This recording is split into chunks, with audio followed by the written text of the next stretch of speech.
মধ্যবিত্ত পরিবারের একমাত্র সম্বল তার জমানো কিছু টাকা। নিজের জন্য না হলেও অবশ্যই বিপদের জন্য কিন্তু এভাবেই টাকা জমিয়ে রাখা উচিত, কারণ বিপদে পড়লে বোঝা যায় যে টাকাটা কতটা বেশি ইম্পর্টেন্ট। তো সেজন্য অবশ্যই এভাবে কিন্তু টাকা জমিয়ে রাখা উচিত।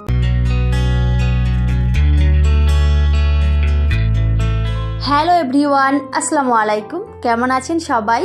আশা করছি সবাই খুব ভালো আছেন আর সুস্থ আছেন। আমরাও আলহামদুলিল্লাহ ভালো আছি। আমার নতুন একটি ভিডিওতে সবাইকে ওয়েলকাম করছি। আই হোপ আজকের এই ভিডিওটি সবার কাছে খুব ভালো লাগবে। ভিডিওটি ভালো লাগলে শেষ হওয়া পর্যন্ত সাথেই থাকার অনুরোধ রইল। ঘড়ির কাঁটায় এখন বাজে সকাল 8টা। এখন থেকে সবাইকে সাথে নিয়ে আজকের ভিডিওটি শুরু করলাম। আই হোপ প্রতিদিনের মতো আজকের ভিডিওটিও সবার কাছে খুব ভালো লাগবে। ভিডিওটি ভালো লাগলে শেষ হওয়া পর্যন্ত সাথেই থাকার অনুরোধ রইল। আর অবশ্যই ভিডিওতে একটা লাইক দিয়ে নেবেন, কারণ আপনাদের একটা লাইক আমার ভিডিওগুলো অনেকের কাছে পৌঁছে দিতে ভীষণভাবে হেল্প করে। তো সবাইকে বলবো একটি লাইক দিয়ে ভিডিওটি কন্টিনিউ করবেন। তো একেবারে বেডরুম থেকে আজকের ভিডিওটি শুরু করেছি। তো একেবারে চলে গেছি আমি বিছানাটা প্রথমে গুছিয়ে নিচ্ছি। তো আজকে কিন্তু আমি বেড কভারটা চেঞ্জ করেছি। তো আগে যে বেড কভারটা ছিল সেটা কিন্তু উঠিয়ে নিয়েছি, আর ওদিকে কিন্তু ভিজিয়ে রেখেছি, সেটাকে আমি কেচে দেব। আর তারপরে এখন এই যে এই বেড কভারটা দিয়ে দিলাম, আর তার সাথে এই যে পিলো কভারটা এখন কিন্তু আমি ভরে নিচ্ছি।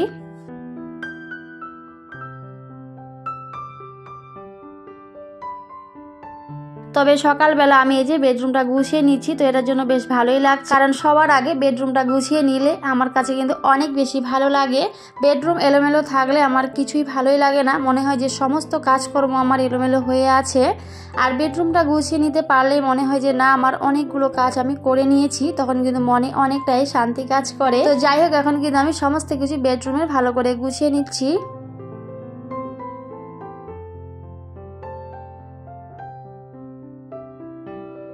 তবে সকালবেলা উঠলেই কিন্তু আমাদের প্রতিদিনের কাজকর্মগুলো শুরু হয়ে যায়, তাই না বন্ধুরা? সকালের দিকে কিন্তু কাজকর্মটা একটু হলেও বেশি থাকে, তবে বিকালের দিকে কিন্তু খুব একটা আর কাজকর্ম থাকে না। তো সকালের দিকে একটু বেশি কাজ থাকে, তো সেজন্য কাজের চাপটা একটু হলে বেশি থাকে।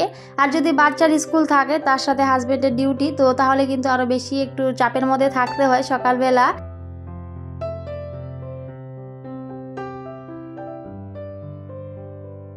তো আমি এখন এই যে আমার ড্রয়িং রুমের সমস্ত কিছু ভালো করে গুছিয়ে নেব, কারণ আমার ড্রয়িং রুমটা কিন্তু একেবারে সামনে। তো যদি কেউ বাড়িতে আসে সবার আগে কিন্তু এই ড্রয়িং রুমটাই দেখতে পাবে। আর সেটা যদি এলোমেলো হয়ে থাকে বা নোংরা হয়ে থাকে তখন কিন্তু একেবারেই ভালোই লাগে না। তো সেই জন্য অবশ্যই কিন্তু নিট অ্যান্ড ক্লিন করে রাখার চেষ্টা করি। তো এদিকে আমি এখন এই যে ডাইনিং টেবিলটা ভালো করে ক্লিন করে নিচ্ছি।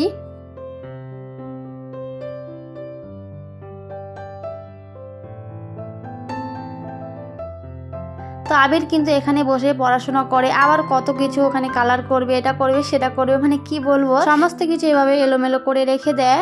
তো সেজন্য এখন আমি ডাইনিং টেবিলটা ভালো করে ক্লিন করে নিচ্ছিলাম। আর ওখানে যেহেতু ও রং করেছিল, তো সেটার জন্য ওখানে একটু রঙগুলো লেগে গেছে, তো সেটা আমি ভালো করে একটু ক্লিন করে নিলাম। তবে এই যে প্রত্যেকটা দিনই সকালের এই কাজগুলো কিন্তু করতেই হয়, যে ডাস্টিংয়ের কাজগুলো, এগুলো যদি প্রত্যেকটা দিন না করি তাহলে কিন্তু একেবারেই নোংরা হয়ে থাকে সমস্ত কিছুই। যদি আমি একদিন এগুলো ক্লিন না করি তাহলে কিন্তু তারপরের দিনই আবার এরকমই মনে হয় যে কবে থেকে যে আমি ক্লিন করি না। তো জানি না এই কোথা থেকে এত ধুলোবালি এত নোংরা চলে আসে। এমনিতে মনে হচ্ছে যে সমস্ত কিছু একেবারে পরিষ্কার পরিচ্ছন্ন, তবে যখনই একটা জিনিসে হাত দিই তখনই কিন্তু বোঝা যায় যে সেই জিনিসটা কতটা পরিমাণে নোংরা পড়েছে, মানে ধুলো পড়েছে।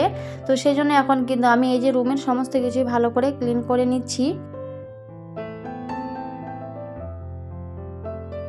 তবে প্রত্যেকটা দিন সকালবেলা যদি একটু সময় নিয়ে এই কাজগুলো করে রাখা হয় তাহলে কিন্তু খুব একটা ডিপ ক্লিন করার দরকার হয় না।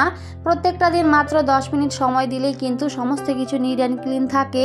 তো এই কাজটা আমরা হয়তো প্রত্যেকটা গৃহিণী করে থাকি, নিজের সংসারটাকে অনেকটা ভালোবেসে এভাবে কিন্তু আমরা সংসারের কাজগুলো করার চেষ্টা করি, তাই না বন্ধুরা? তবে বাড়িঘর পরিষ্কার পরিচ্ছন্ন থাকলে তখন কিন্তু অনেকটাই মনে শান্তি লাগে যে না, আমার সমস্ত কিছু এভাবে নিট অ্যান্ড ক্লিন আছে, নিজেরও বেশ শান্তি লাগে। আর যদি বাড়িতে কেউ আসে তখন তখন কিন্তু সেও ভাববে যে না বাড়িটা অনেক সুন্দর করে গুছিয়ে পরিপাটি করে রেখেছে। তো যখন কেউ এসে বলে যে তুমি এত সুন্দর করে সমস্ত কিছু গুছিয়ে রেখেছো, তখন কিন্তু সত্যি অনেক বেশি ভালো লাগে যে না আমার কাজটা কিন্তু সার্থক হয়েছে। তো হয়তো একটু কষ্ট করেছি, একটু পরিশ্রম করেছি, তবে এই যে সুন্দর একটা প্রশংসা পেলাম, এটার জন্য কিন্তু অনেক বেশি ভালো লাগে।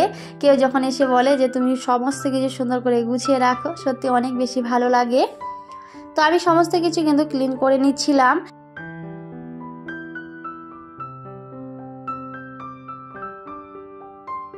তো এই যে খাটের সাইডটা দেখতে পাচ্ছেন কতটা পরিমাণে ধুলো পড়ে গেছে। তো এমনি হয়তো বোঝাই যাচ্ছিল না, তো যখন হাত দিচ্ছিলাম তখনই কিন্তু মনে হচ্ছে যে কতটা পরিমাণে ওখানে নোংরা। তো এখন কিন্তু আমি সমস্ত কিছু ভালো করে ক্লিন করে নিচ্ছি। তবে এই খাটটার কিন্তু অনেক বছরই হয়ে গেল। তবে এই যে যত্ন করে রাখতে পারলে কিন্তু সমস্ত কিছুই ভালোই থাকে। যত্নের উপরে কিন্তু সবটাই নির্ভর করে, সেটা জিনিস হোক বা সম্পর্ক, সবটাই কিন্তু যত্নের উপর নির্ভর করে। আপনি যাকে যতটা বেশি যত্ন করতে পারবেন সে কিন্তু ঠিক ততটাই ভালো থাকতে পারবে। সেটা সম্পর্ক বলেন আর জিনিসপত্রই বলেন না কেন, সবটাই কিন্তু যত্নের উপর নির্ভরশীল। তবে আমাদের মতো মধ্যবিত্ত পরিবারে কিন্তু চাইলে আমরা সমস্ত কিছুই কিনতে পারি না। একটা জিনিস নিয়ে কিন্তু আমাদের অনেক বছর চলতে হয়, তো সেটাই কিছু করার নেই। তো এই খাটটারও কিন্তু অনেক বছরই হয়ে গেল, তবে এখনও কিন্তু আছে। তবে জানি না এটা কতদিন রাখতে পারবো। তো তারপরে আমি এই যে আমার লক্ষ্মীর ভাণ্ডার বের করে নিয়েছিলাম। তো আমার লক্ষ্মীর ভাণ্ডারে আমি কিভাবে একটু একটু করে টাকা জমিয়ে রাখি, তো সেটাই আজকে একটু শেয়ার করছি আপনাদের সাথে। আর এভাবে সংসার খরচের টাকা বাঁচিয়ে একটু যদি এভাবে জমিয়ে রাখা যায় তাহলে কিন্তু সত্যি অনেকটাই উপকার হয়। কারণ মধ্যবিত্ত পরিবারে কিন্তু বললামই আমাদের একমাত্র ভরসা সম্বল হলো এই যে জমানো কিছু টাকা। তো সেটার জন্য অবশ্যই কিন্তু এভাবে কিছু টাকা জমিয়ে রাখা উচিত। তো আমার এই যে সংসার খরচের কিছুটা টাকা আমি এভাবে প্রত্যেকটা দিনে এখানে 10-20 টাকা করে রাখার চেষ্টা করি আমার এই ছোট্ট লক্ষ্মীর ভাণ্ডারে। তো অবশ্যই আমি রাখার চেষ্টা করি, এটাই কিন্তু আমার বিপদের সাথী, বিপদের সঙ্গী। তো আমার ছেলেও কিন্তু মাঝে মধ্যে এখানে টাকা জমিয়ে রাখে, তো সেটাই। তো দুজনে মিলেই কিন্তু আমরা এখানে রাখি। তো এভাবে যদি একটু সংসার খরচের টাকা বাঁচিয়ে এভাবে জমিয়ে রাখা যায় তাহলে সত্যি অনেক বেশি উপকার হয়। কারণ বিপদের সময় কিন্তু সত্যি কেউ পাশে থাকে না, আর এটা হয়তো সবাই জানে। বিপদের সময় কারো কাছে যদি 10 টাকাও আপনি চাইতে যাবেন তখন কিন্তু বলবে যে না আমার কাছে নেই। তো এই যে জমানো কিছু টাকাই কিন্তু আমাদের মতো মধ্যবিত্ত পরিবারের বিপদের সাথী সম্বল, তো সবটাই।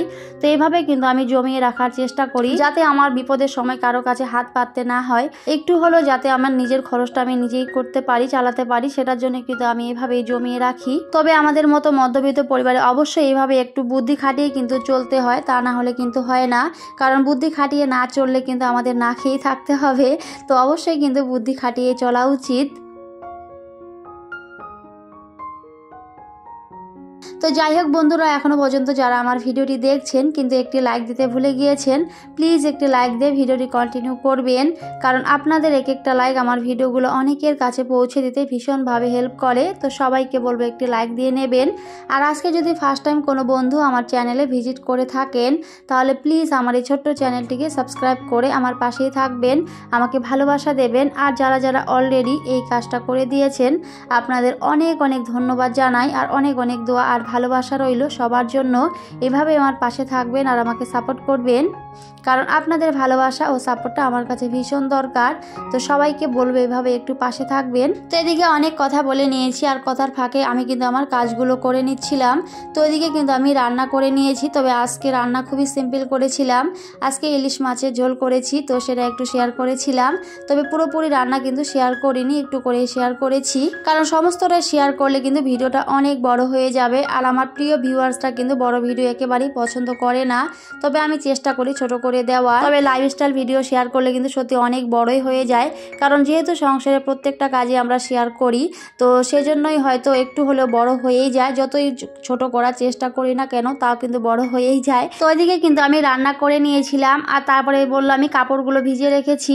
তো বিছানার চাদর তো সমস্ত কিছু কিন্তু কেচে দিয়েছিলাম, আর তারপরে ছাদে গেছি সমস্ত কিছু দিকে শুকোতে দিয়েছি। তবে এই যে কখন যে বৃষ্টি হয় আর কখন যে রোদ হয় বলাই যায় না, একটুতেই বৃষ্টি হচ্ছে আবার একটুতেই রোদ হচ্ছে। তো তাও কিন্তু এদিকে কাপড়গুলো শুকো দিয়েছি। আর দিয়ে এই যে আমি কিন্তু রুমে চলে এসেছি। তো এই যে কিছুটা কাপড় ছিল আবিরের, তো এখন কিন্তু আবিরের কাপড়গুলো ভালো করে গুছিয়ে নিচ্ছি। তবে এর যে সারাটা দিনে কতগুলো কাপড় বের হয় তার কোনো হিসেব নেই। এখন একটা পরবে তো তখন আরেকটা পরবে, মানে এরকম চলতেই থাকে একটার পর একটা। আর একটা যখনই একটু পরবে তখনই কিন্তু কিছুক্ষণ পরে ওটা আবার নোংরা করে ফেলবে, তখন কিন্তু আর সেটা আর পরবে না। তো এরকমই করতে থাকে। তো আমি এখন এই যে সমস্ত কিছু কেচে দিয়েছিলাম, তো এখন ভালো করে কিন্তু সুন্দর করে গুছিয়ে রেখে দিচ্ছি জায়গা মতো। আর আমি কিন্তু অবশ্যই সময়ের কাজটা সময়ে করে রাখার চেষ্টা করি, কারণ যারা একা হাতে সংসারের সমস্ত কাজ করে তারা যদি এভাবে সময়ের কাজ সময়ে না করে তাহলে কিন্তু অনেকগুলো কাজ একেবারে জমা হয়ে যায়, আর তখন কিন্তু করতে আর ইচ্ছেই করে না। তো সেজন্য অবশ্যই সময়ের কাজটা সময়ে করে রাখার চেষ্টা করি। তো যাই হোক বন্ধুরা, এদিকে অনেক কথা বলে নিয়েছি, কথার ফাঁকে অনেক কাজ করে নিয়েছিলাম। আর তারপরে কিন্তু আমার এই যে গোসল করা কমপ্লিট হয়ে গেছিলো। তো এখন ডাইনিং টেবিলে কিন্তু খাবারগুলো আমি সার্ভ করে নিচ্ছি।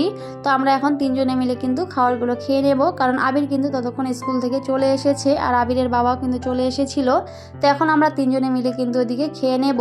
তো খাওয়া দাওয়া কমপ্লিট হয়ে গেছিলো। তারপরে এই যে কাপড়গুলো কিন্তু নিয়ে এসেছিলাম ছাদ থেকে, বিছানার চাদরটাও শুকিয়ে গেছিলো। তো এখন কিন্তু এই কাজটাই করে নিচ্ছি। সমস্ত কিছু কিন্তু আমি এখন গুছিয়ে রেখে দেব। আর এই যে তার সাথে আবির ওখানে বসেছিল, ও কিন্তু একটু মোবাইল দেখছিল। তবে মোবাইল দেখার খুব একটা সময় পায় না, যেহেতু সব সময় স্কুল তার সাথে টিউশন চলতেই থাকে, বাড়িতে খুব একটা থাকার সময় পায় না। তো এই যে এখন একটু সময় পেয়েছে, তো সেজন্যই কিন্তু দেখছিল। তবে এখন এই যে মোবাইলের যুগ, কিছু করার নেই, সবাই এখন পুরো মোবাইল ভক্ত হয়ে গেছি আমরা। মোবাইল ছাড়া যেন কোনো কিছুই বুঝতেই চাই না, সেটা বড় হোক বা বাচ্চা হোক, সবাই কিন্তু মোবাইলের প্রতি পুরোপুরি আসক্ত হয়ে গেছি। তবে এটা কিন্তু করা একেবারেই উচিত না, তবে কিছু করার নেই, বর্তমান সমাজটা এরকমই হয়ে গেছে। তো এই যে তারপরে আবির বলছিল আম খাবে, তো সেটার জন্য এখন কিন্তু আমি এই যে আমটা কেটে নিলাম। আর তার সাথে একটু কাঁঠাল ছিল, তো সেটাও কিন্তু একটু দিয়ে দিলাম, কারণ কাঁঠালটা আমার মা পাঠিয়েছিল বাড়ি থেকে। তো সেটা এখন এই যে নিয়ে নিয়েছি, আর ওদিকে আবির আর আমি দুজনে মিলে কিন্তু খেয়ে নিয়েছি। তো যাই হোক বন্ধুরা, এই ছিল আজকের ছোট্ট একটি ভিডিও। তো আজকের এই ভিডিওটি সবার কাছে কেমন লেগেছে সবাই অবশ্যই কমেন্টে জানাবেন। সবাই খুব ভালো থাকবেন, সুস্থ থাকবেন, আর অবশ্যই আমার পাশে থাকবেন। তো সবাইকে টাটা, আল্লাহ হাফিজ, দেখা হবে পরের অন্য কোনো একটি ভিডিওতে।